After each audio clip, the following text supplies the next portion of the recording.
ఎక్కడి నుంచి అండి? చిన్న మట్టి కుండనే.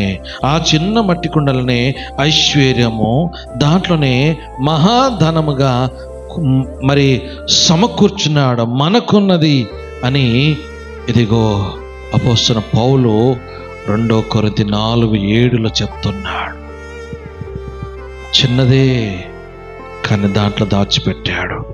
దేవుని బిడ్డలమైన మన జీవితాలలో మనం కలిగి ఉన్న మన శరీర బలహీనతను బట్టి మట్టి పాత్రలను వంటిమి, కానీ దేవుడు తన మహిమ అనే ధనాన్ని మనలో ఉంచాడు.